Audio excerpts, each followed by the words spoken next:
Rebonjour à tout le monde et bonjour à ceux qui sont en ligne. Nous allons continuer nos travaux pour aborder la session numéro 4 et entrer toujours à l'éducation, à la tolérance et à la paix. Et le thème qui sera développé sera quelle éducation à la tolérance et à la paix au quotidien pour transformer de façon positive les comportements des Sénégalais, notamment les jeunes. Donc ce thème sera développé par professeur Aminata Diop, chef de département d'histoire et de géographie au niveau de l'université Cheikh Anta Diop et précisément de la FASTEF.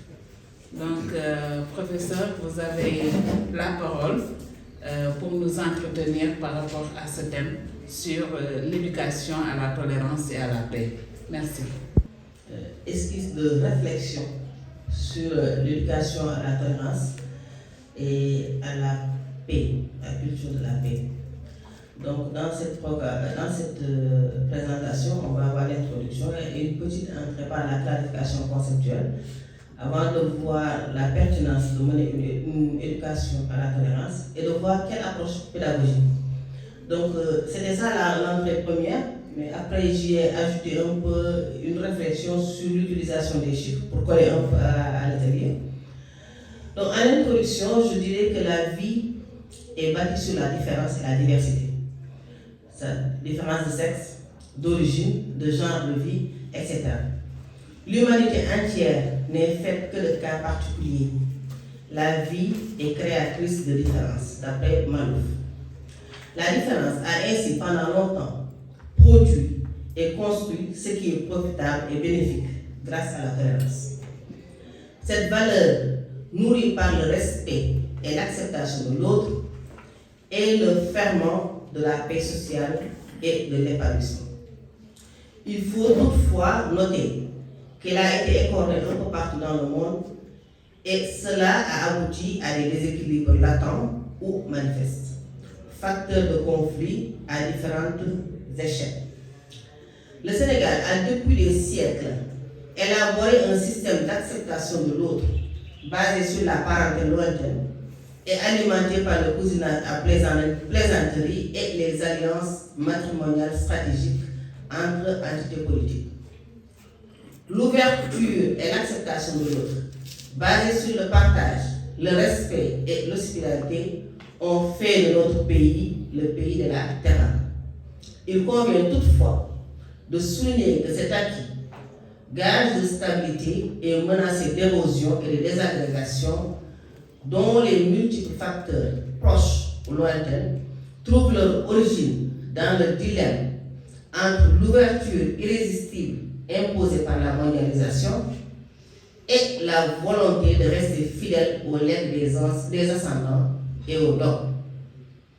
La tolérance est aussi sapée par le sentiment hégémonique d'avoir toujours raison et que l'autre a tort. C'est ainsi que dans l'espace public, c'est ainsi que l'espace physique et l'espace virtuel sont de plus en plus ponctués par des marques de rejet, sous-tendues par la croyance religieuse, l'appartenance ethnique et les convictions politiques. Il se pose ainsi la nécessité d'agir.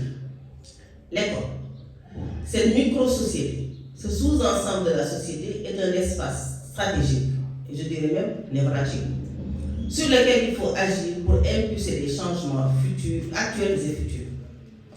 La visée transformatrice de l'école, soulignée dans la loi d'orientation de l'éducation, la loi 92-22 de 1991 et modifiée en 2004, doit se matérialiser dans des choix d'enseignement pour qu'elle soit le pilier d'un développement futur basé sur la tolérance et la culture de la paix. Face à ce vacillement des fondements de la stabilité nationale, quel contenu donner à cette valeur? Quelle est la pertinence d'éduquer à la tolérance et à la paix? Quelles sont les stratégies à mettre en œuvre pour faciliter l'appropriation d'un savoir-être et d'un savoir de devenir non arrimé à une discipline propre? Donc, en premier lieu, on va voir un peu c'est quoi la tolérance, le concept de tolérance. La tolérance est un concept avec une dimension à la fois axiologique et politique, pouvant être définie comme le respect de la liberté d'autrui en matière d'opinion et de croyance, supposant que chacun ait le droit de croire en ce qu'il veut et de penser librement. Elle est également considérée comme un état d'esprit de quelqu'un ouvert à autrui et admettant des manières de penser et d'agir différentes des siennes. Elle est associée dans la même veine à la solidarité, vue par Amadou Mahtar Mbow comme l'acceptation des différences, qu'elles soient d'ordre biologique ou le produit de la géographie et de l'histoire. La dimension behavioriste est marquée parce que le comportement est une manifestation de système de croyance, donc le reflet de la différence. La tolérance est par conséquent une valeur à encadrer, ce qui se résumerait à l'acceptation de la différence avec comme pilier les concepts de respect, de droit et de liberté. Elle s'applique ainsi à différents domaines, le religieux, le politique, l'ethnique, etc., tous s'exprimant sur l'espace public. Par rapport à ces éléments de définition, faut-il tout tolérer? Ça aussi, c'est une question qui est à la fois épistémologique et juridique. La meilleure manière de cultiver la tolérance comme vertu est paradoxalement d'être intolérant sur certaines choses. Tout ne saurait être toléré, d'après Cooper. Les limites de la tolérance peuvent être envisagées par le refus de tolérer l'intolérable, d'où la nécessité de s'interroger sur ce qui est intolérable.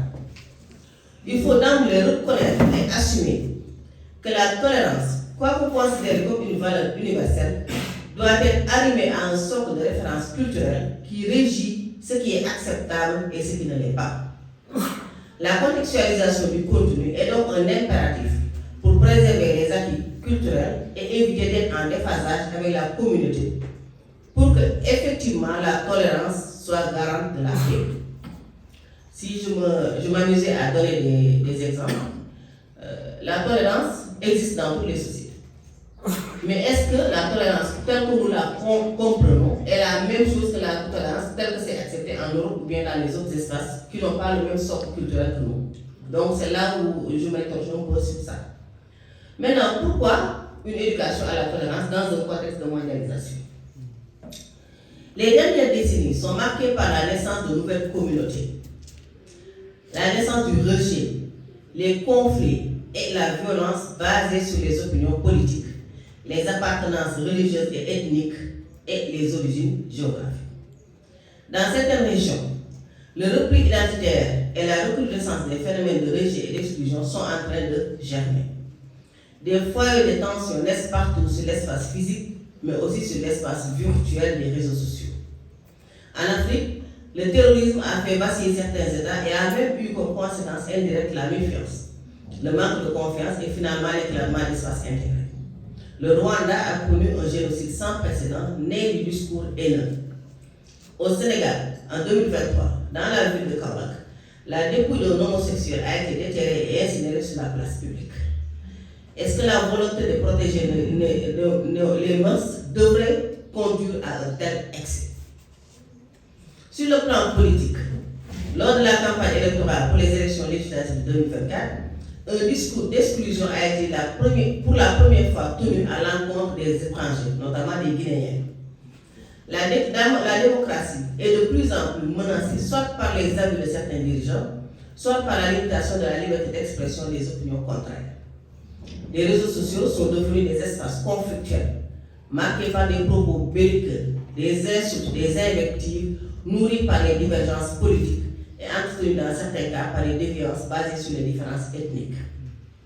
Le Sénégal, malgré la diversité religieuse et ethnique, a su construire un système de fraternité basé sur le dialogue islamo-chrétien, le cousinage à plaisanterie, consacré par le partage.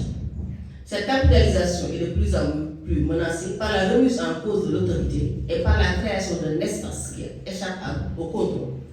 Les enfants, les autres, ceux qui disent sur les réseaux sociaux ne sont pas sous contrôle parental ou bien sous n'importe quel contrôle que ce soit. Il convient dès lors d'ériger des boucliers pour endiguer ce flux d'intolérance potentiel ferment de la violence. Face à l'ouverture des espaces et à la diversité culturelle, toutes les sociétés sont exposées au brassage et à l'importation de modèles qui ne sont pas toujours en congruence avec les références socio-culturelles. Quelle est donc la posture adéquate, suffisamment pondérée pour préparer les jeunes Sénégalais à l'exercice d'une citoyenneté positive et consciente dans un village planétaire? L'émergence de ce qu'on appelle les éducations A, éducation à l'environnement, éducation au développement durable, éducation à la tolérance par exemple, est révélatrice de ces inquiétudes. Elle révèle l'attente sociale implicite d'une meilleure préparation des enfants, futurs citoyens. L'éducation à la tolérance et à la paix et l'éducation à la paix, dans une perspective de développement durable, sont bien pris en compte dans le programme d'éducation civique avec la promotion du vivre ensemble et la connaissance des droits de l'homme. Maintenant, quelle approche pédagogique pour l'éducation à la tolérance pour la paix durable? Les éducations A, en général, ne sont pas alimentées par une recherche disciplinaire profonde. Elles sont transversales et indisciplinaires, et politiquement et culturellement connotées. Il y a donc lieu de s'adresser à un socle culturel pour contextualiser ce qui est considéré comme une valeur universelle d'une part, et d'utiliser dans ce contexte de démocratisation des savoirs des méthodes actives pour un apprentissage optimal d'autre part. Les méthodes socio-constructivistes basées sur les interactions et donc sur l'ouverture, l'acceptation de l'autre sont fondamentales. Elles permettent en outre à l'école de s'ouvrir aux communautés pour collecter les informations et les traiter pour construire leur propre corpus de connaissances. L'éducation à la tolérance peut être rattachée à 4 ODD. L'ODD 4, éducation de qualité. L'ODD 5, égalité entre les sexes. L'ODD 10, inégalité réduite. Et l'ODD 16, paix, justice et institutions efficaces.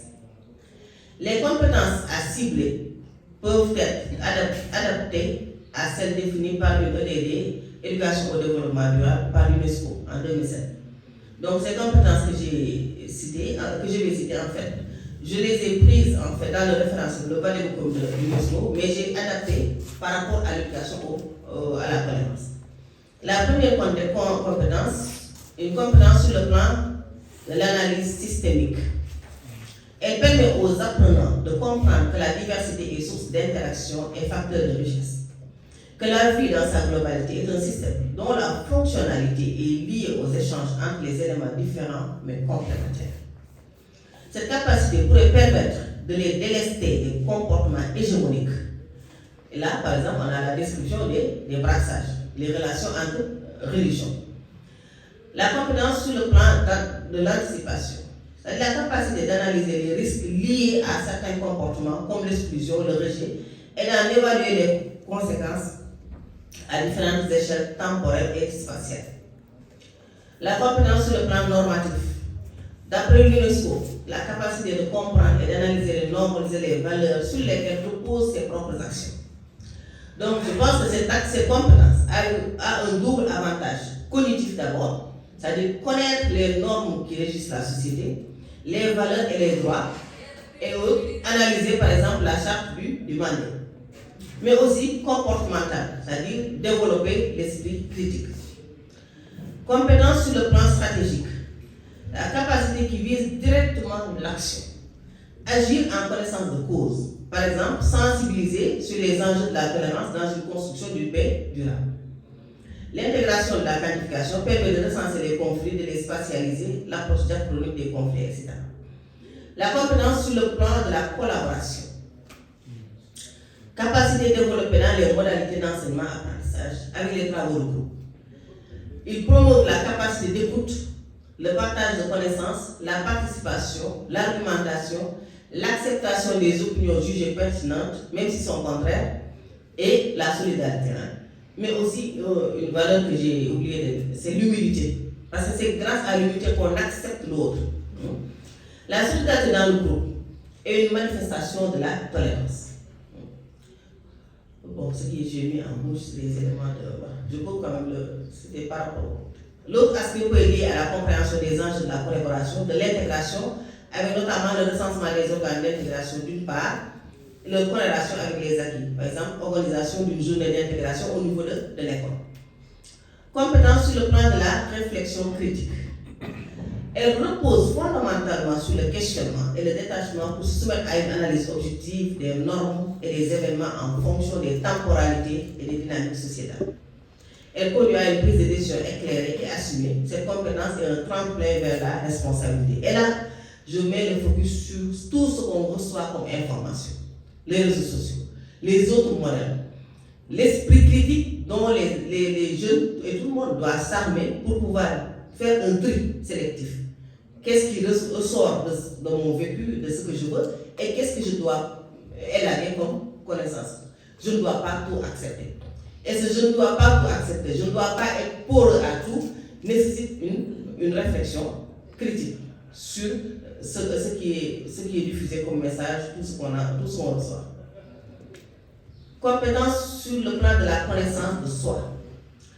C'est une capacité qui repose sur une posture réflexive, qui mène l'apprenant à un questionnement sur son vécu, ses aspirations et même son rapport à l'apprentissage par rapport à son rôle actuel et futur d'acteur. La capacité de comprendre qu'il est un être qui évolue dans une société marquée par des différences qui doivent être comprises comme des atouts. Et là, exemple, identifier dans sa propre généalogie des éléments de métissage et de brassage. Compétence sur le plan de la résolution intégrée des problèmes. Donc, il s'agit de la capacité qui nécessite la mobilisation de connaissances hybrides, la compréhension des problèmes et l'élaboration d'un plan de résolution des problèmes tenant compte du contexte de la diversité. Ces compétences exigent de l'école une plus grande ouverture sur la société, pour capitaliser les savoirs qui ont été à la base du vivre ensemble et saisir les fondements de la culture de la paix. Et pour cela, plusieurs ressources peuvent être mobilisées pour asseoir ces compétences. La première ressource, c'est le vécu des apprenants. Toutes les familles sont le fruit d'un brassage. Il faut qu'ils soient conscients que le brassage est bâti sur la différence. Donc, une acceptation préalable de l'autre. Mais aussi, les partages entre communautés. On voit que dans nos communautés, lors de la Tabaski, lors de la Korité, lors de Pâques, tout le monde partage. Donc, le gala, tous ces partages ne sont possibles que grâce à un contexte de différence. Donc, la différence n'est pas appauvrissante, n'est pas exclusive, elle est enrichissante. Donc, partie de son vécu-là est un élément essentiel. L'autre ressource, c'est les savoirs endogènes. Les récits historiques, la charte du Mandé, les proverbes et les contes, dont les discours de nos communautés ont été le ferment de la construction de la nation par la reconnaissance et l'acceptation de l'autre. Demandez par exemple aux apprenants de recueillir des données à partir des personnes ressources, par exemple de leur grand-père, des personnes sur la société. Les traiter pour comprendre les enjeux de la tolérance dans leur propre culture. L'autre ressource, c'est les messages distillés dans les réseaux sociaux. On sait que tous nos enfants sont scotchés aux réseaux sociaux. Il est bon d'en faire une source d'enseignement. Qu'est-ce qu'ils tirent sur les réseaux sociaux et qui leur permettent de venir à bout de l'exclusion, c'est-à-dire d'avoir un esprit critique, mais aussi de capitaliser ce qui est bon. Il y a aussi les différents supports de communication relatant des conflits et leurs conséquences. Par exemple, les coupures de journaux, etc. Donc, tous ces éléments-là peuvent servir de ressources pour mobiliser ces connaissances. Maintenant, depuis hier, j'ai réfléchi sur quelques chiffres pour permettre d'appréhender les enjeux de la tolérance et de la culture de la différence, de la paix. La difficulté, c'est que c'est basé sur le socio-affectif, donc, et le savoir et le savoir-vivre. La première chose, c'est d'appréhender la diversité. On a dit que le fait d'être recensé, c'est une reconnaissance. Les chiffres pour documenter la diversité. D'abord, le sexe ratio, c'est basé sur la différence homme-femme. La répartition de la population selon les ethnies, les langues et les religions. C'est statistique pour acter l'existence des autres, un élément de reconnaissance. Aussi, collecte de l'information. Aller sur les réseaux sociaux pour une durée bien déterminée, répertorier les messages de haine dans un support médiatique, par exemple sur Facebook, TikTok, etc. Parce qu'ils sont dans ces réseaux-là. Maintenant, il y a lieu pour pour les prévenir, qu'ils puissent identifier les messages de haine. Et maintenant, ils peuvent même les corréler aux sources, les classes d'âge. Est-ce que c'est les jeunes qui diffusent des messages de haine? Est-ce que c'est les femmes, etc. Voilà. Donc, répertorier les messages de haine. Saisir les enjeux de l'exclusion à travers la récurrence des conflits liés à l'intolérance, à l'exclusion, la violence basée sur le genre, avec une approche spatialisée et diachronique. Là, ils peuvent le faire avec les radios, ils peuvent le faire aussi avec les journaux, etc. Recensement des conflits dans l'espace ouest-africain, c'est une approche quantitative. Quels sont ces conflits qui sont liés au rejet, à la religion, etc. Donc, il les collecte. Mais pour pouvoir analyser les conséquences, il faut nécessairement qu'il se réfère à une approche qualitative. Donc, voilà, approche mixte. Maintenant, quelles sont les limites de la quantification? Quand on dit au Sénégal que 95% de la population sont musulmans, les 5% sont répartis entre les chrétiens et les religions dites traditionnelles, quel est le sens qu'il convient de donner à ce chiffre? D'abord, dans un contexte de dialogue islamo-chrétien, aussi dans un contexte de brassage, de métissage. Quelle est la signification? Par exemple, entre le métissage interethnique. On est d'un père sérère, d'une mère poulard, on est d'un père chrétien, d'une mère musulmane. Donc, est-ce que, qualitativement, ce chiffre a un sens? L'autre revers, le terme minorité, qui dit par exemple les 5% sont des minorités. Ça peut avoir une connotation extrêmement dangereuse et utilisée à des fins d'exclusion.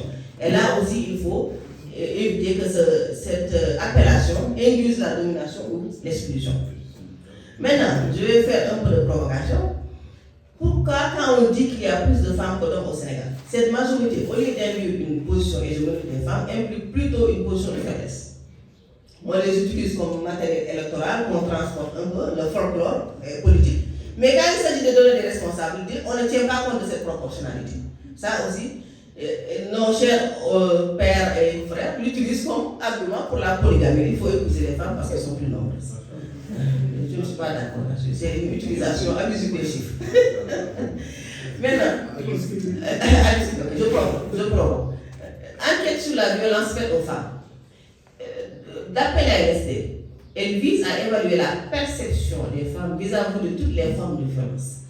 Les résultats selon le milieu de résidence montrent que les femmes qui résident en milieu urbain semblent avoir subi plus de violences récentes que celles qui vivent en milieu rural.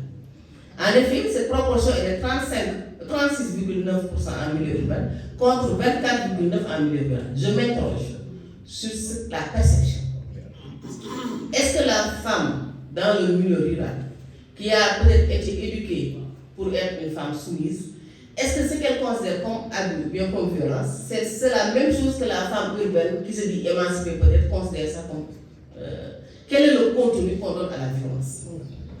Je pense que là aussi c'est une question qui remet en cause un peu la pertinence du chiffre.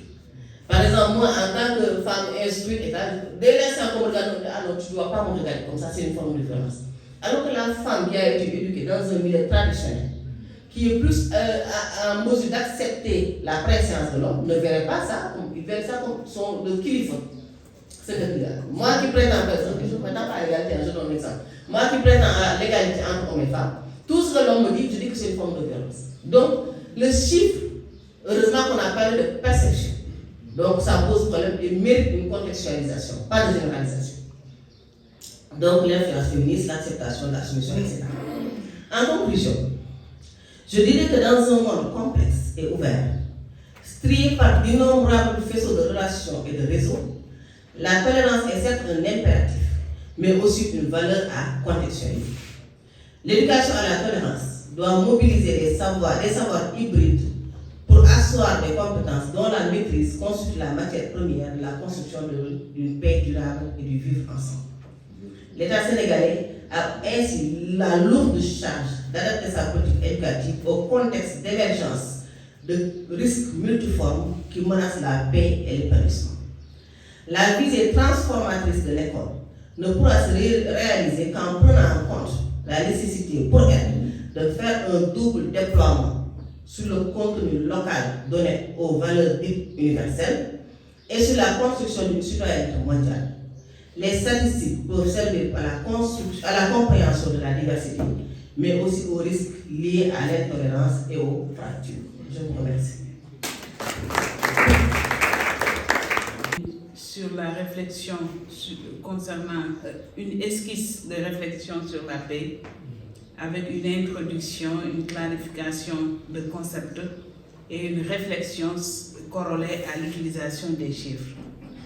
Donc, en guise d'introduction, il a eu à rappeler la diversité de l'humanité qui est marquée par la tolérance. Cette tolérance qui se décrit à travers l'ouverture et l'acceptation de l'autre, le partage, le respect et l'hospitalité.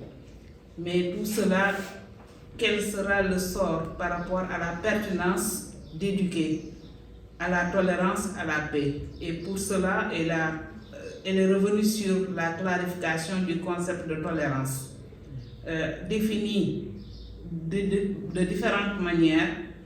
Entre autres, nous retenons celle du professeur Amadou Mokhtar Mbow disant l'acceptation des différences. Donc, ces différences qui s'appliquent dans différents domaines, que ce soit religieux, politique, etc. Mais également, faut-il tout tolérer? Là également, c'est une question qu'elle s'est posée, d'autant plus que les socles culturels diffèrent. Donc, ce qui veut dire que tout ne saurait être toléré et que l'universalité de la tolérance doit pouvoir guider les gens à pouvoir voir ce qui est dans la limite de la tolérance et ce qui peut ne pas l'être. Pourquoi une éducation à la tolérance également dans ce contexte de mondialisation?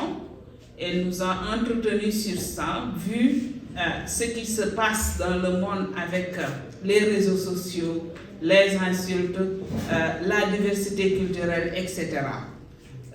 Le Sénégal, bien sûr, va s'adapter à ce contexte et là, elle nous a entretenu également sur quelles sont les approches pédagogiques pour une éducation à la tolérance et pour une paix durable. Donc, avec l'acceptation de l'autre, corrélée aux ODD 4, 5, 10 et 16, en plus des différentes compétences déclinées par l'UNESCO, qui sont entre autres les compétences sur le plan de l'analyse systémique normative, les compétences sur le plan stratégique, sur le plan de la collaboration, sur le plan de la réflexion critique, sur le plan de la connaissance de soi et sur la résolution intégrée des problèmes. Et pour pouvoir réussir cela, il faut mobiliser une mobilisation de certaines ressources pour pouvoir asseoir ces compétences. Et ces ressources, c'est entre autres le vécu des familles, les savoirs endogènes, les messages distillés dans les réseaux sociaux et les différents supports de communication. Ensuite, par rapport aux chiffres, quels chiffres pour permettre d'appréhender les jeux de la tolérance et de la culture de la paix? Savoir-être et savoir devenir. Donc, il faut pouvoir appréhender la diversité, recensement également des conflits, etc. Donc, pour terminer sur ces chiffres également, il a eu à nous entretenir sur les limites de la quantification. Et ces limites tournent entre autres sur quel sens donner à ces chiffres, quel sens donner à la minorité par exemple, pourquoi la prédominance des femmes se fait beaucoup plus sentir dans le folklore que dans les postes de responsabilité, et également l'enquête sur la violence faite aux femmes. Pour clore sur ce chapitre des chiffres, il y a une question qu'elle se pose sur la perception du concept par rapport à une femme issue du milieu urbain et une femme issue du milieu rural. En conclusion maintenant, elle nous dit que la tolérance est impérative, mais qu'il faudrait vraiment le contextualiser et que retenir que les statistiques peuvent être vraiment servir à